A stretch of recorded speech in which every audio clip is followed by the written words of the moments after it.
ഓം നമോ ഭഗവതേ വാസുദേവായ. ഓം ശ്രീകൃഷ്ണ പരമാത്മനേ നമഃ. ഓം പൃഥോസ്തു നപ്ത പൃഥുധർമ്മകർമ്മട പ്രാചീനബർഹിർയുവതൗ ശതദ്രുതൗ പ്രചേതസോ നാമ സുചേതസസുതാൻ അജീജനത്വത്കരുണാങ്കുരാനിവ പിതുസ്സി സൃക്ഷാ നിരതസ്യ ശാസനാത് ഭവത്തപസ്യാഭിരതാ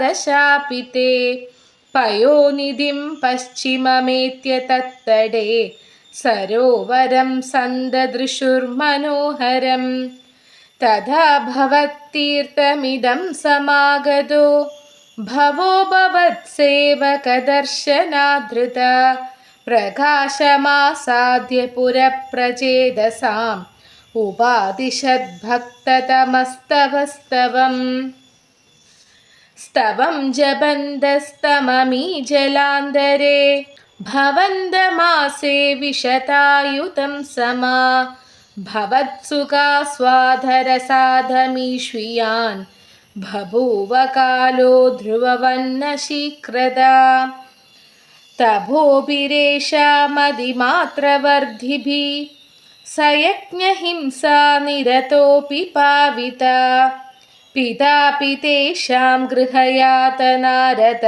പ്രദർശിതാത്മാ ഭവതാത്മതാം യയൗ കൃപാബലേനൈവ പുരപ്രചേതസാം പ്രകാശമാകാപദകേന്ദ്രവാഹനാ വിരാജിചക്രാദിവരായുധാം ശുഭിർഭുജാഭിരഷ്ടാഭിരുദഞ്ജിതദ്യുതി പ്രചേതസാം താവദയാചതാമപി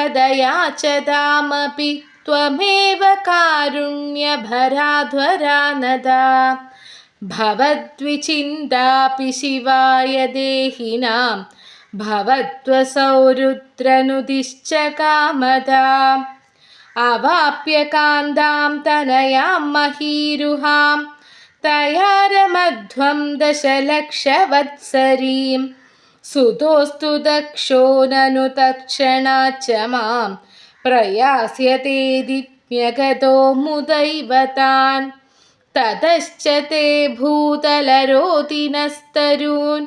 കൃതാദഹന്തോ ദ്രുഹിണേന വാരിതാ ദ്രുമൈശ്ച ദത്താം തനയാമവാപ്യതാം ത്വദുക്തകാലം സുഖിനോഭിരേമിരേ അവാപ്യ ദക്ഷം ച സുധം കൃതാധ്വരാ പ്രചേതസോ നാരദലബ്ധയാ ധിയാ അവാപുരാനന്ദപദം തദാവിതസ്ത്വമീശവാദാലയനാഥ പാഹി മാം.